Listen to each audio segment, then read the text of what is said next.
Hello all! Welcome back to my channel 'Vennela's kitchen stories'. ఈరోజు మన ఛానల్‌లో మనం చూడబోయేది సూపర్ టేస్టీ ఆమ్చూర్ మిర్చి బజ్జీ. నాలాగా ఎవరైనా 90స్ కిడ్స్ ఉన్నారా? ఉంటే గనక మీకు డెఫినెట్‌గా మీ స్కూల్ డేస్ గుర్తొస్తాయి. స్కూల్ నుంచి వచ్చేప్పుడు కానీ, స్కూల్ నుంచి వచ్చాక ట్యూషన్‌కి వెళ్ళే దారిలో రోడ్ సైడ్ మిర్చి బండి దగ్గర హాట్ మిర్చి బజ్జీ స్మెల్ అమేజింగ్‌గా ఉంటుంది కదా!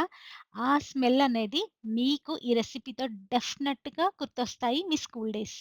ఆ నాస్టాల్జిక్ స్ట్రీట్ స్టైల్ టేస్ట్‌ని ఇప్పుడు మనం మన ఇంట్లో రీక్రియేట్ చేద్దాం. So, let's start.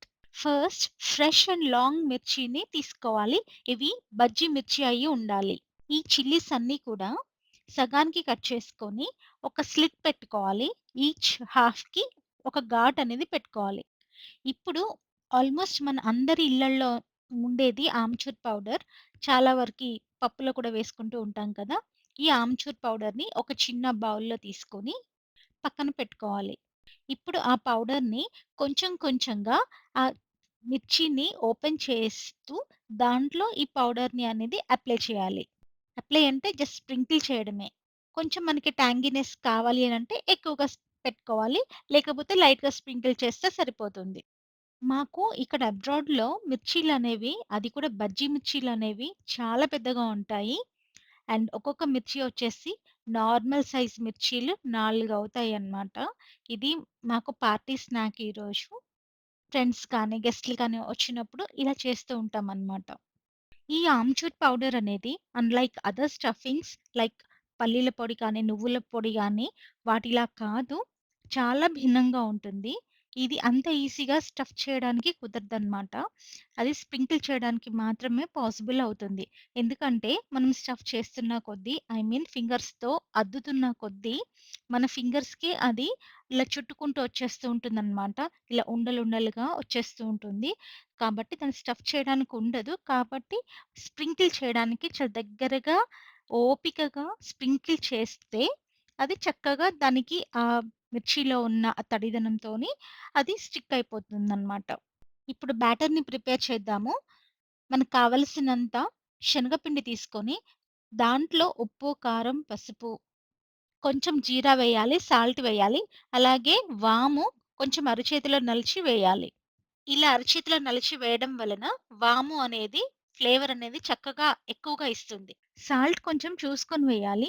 ఎందుకంటే శనగపిండిలో ఎప్పుడైనా సాల్ట్ అనేది కొంచెం తక్కువగానే పడుతుంది. ఇక్కడ చిల్లీస్‌ని ఒకసారి అబ్జర్వ్ చేయండి. అంతకుముందు క్లిప్‌కిని, ఇక్కడ క్లిప్‌కి ఉన్న డిఫరెన్స్ ఒకటి గమనించండి. అంతకుముందు స్ప్రింకిల్ చేశాక అవి డ్రైగా ఉంది.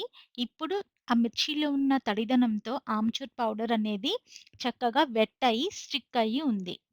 ఇప్పుడు కావాల్సినన్ని వాటర్ యాడ్ చేసుకొని, ఈ బ్యాటర్‌ని మిక్స్ చేసుకుందాము. అండ్ అలాగే నేనిక్కడ ఒక పించ్ బేకింగ్ సోడా అనేది నేను వేసి కలుపుతూ ఉన్నాననమాట. ఈ బేకింగ్ సోడా యాడ్ చేయడం వలన మిర్చీలనేవి ఫ్లఫీగా వస్తాయి. ఈ బ్యాటర్‌లో 1 tea spoon rice flour or corn flour వేస్తే క్రిస్పీగా వస్తాయి. యాక్చువల్లీ ఇది ఆప్షనలే. మ్యాండేటరీ అయితే ఏం కాదు. బట్ వేస్తే మాత్రం క్రిస్పీగా వస్తాయి కొంచెం. అదే ఎక్కువ వేస్తే టూ మచ్ క్రంచీగా అవుతాయి చూసుకోండి. క్రిస్పీగా ఉంటే బావుంటాయి. క్రంచీగా ఉంటే బావుండవు కదా! మరి కారపూస జంతికల్లాగా ఉంటే ఎలా? యెస్.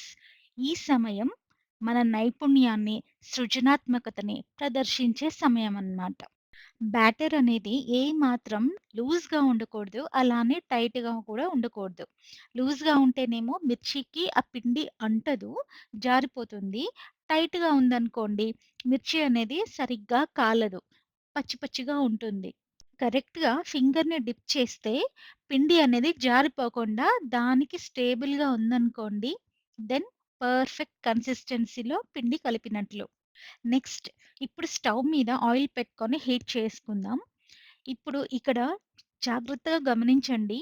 మిర్చి అనేది ఆమ్చూర్ పౌడర్ అనేది ఆ పిండిలో డిసాల్వ్ అవ్వకుండా చాలా జాగ్రత్తగా దాన్ని కోట్ చేస్తూ వేయాలి. ఇది మిర్చీలు వేయడంలో ఎంతో ప్రావీణ్యం ఉంటేనే వస్తుంది అని అనుకోకూడదు. ఎవరికైనా వచ్చేస్తాయి. 1 ఆర్ 2 ఫెయిల్ అయినా డెఫినిట్‌గా వచ్చేస్తాయి. మన చైల్డ్‌హుడ్‌లో ఉన్న ఆ టెన్షన్ లేని హ్యాపీ ఈవెనింగ్స్ అనేవి ఈ ఫుడ్ స్మెల్‌తో మళ్ళీ గుర్తొచ్చేస్తాయి. చిన్నప్పుడు విన్న పాట మళ్ళీ విన్నా, అప్పుడు చూసిన సినిమా మళ్ళీ చూసినా, అప్పుడు తిన్న ఫుడ్ టేస్ట్ కానీ, స్మెల్ కానీ, మళ్ళీ చూసినా ఆ పాత మెమోరీస్ అన్నీ ఒక్కసారే మన కళ్ళ ముందు వచ్చి పడతాయి. నూనె బాగా కాగాక సిమ్‌లో పెట్టుకొని ఈ బజ్జీలు వేసుకోవాలి. బజ్జీలని వేయడం అయిపోయాక అప్పుడు హైలో పెట్టుకొని వేయించుకోవాలి. ఇవి వేగేటప్పుడు టకటకా అని సౌండ్ వస్తూ ఉంటుంది. అండ్ అది మనకి తెలుస్తూ ఉంటుందనమాట. చక్కగా ఫ్రై అవుతున్నాయి అనేది ఇండికేషన్. ఆయిల్‌లో ఫ్రై అవుతుంటే వస్తుంది కదా! ఆ స్మెల్ ఎగ్జాక్ట్‌లీ మన చైల్డ్‌హుడ్ ఈవెనింగ్స్‌ని గుర్తు చేస్తుంది. సింపుల్‌గా తిన్న ఆ రోజులు ఇప్పుడు గోల్డెన్ మెమోరీస్ అయ్యాయి. టైం మారిపోయినా, మన జీవితాల్లో మనం ఎంత బిజీగా అయిపోయినా, మన టేస్ట్ మెమోరీస్ మాత్రం మారవు. లైఫ్ మారిపోతుంది.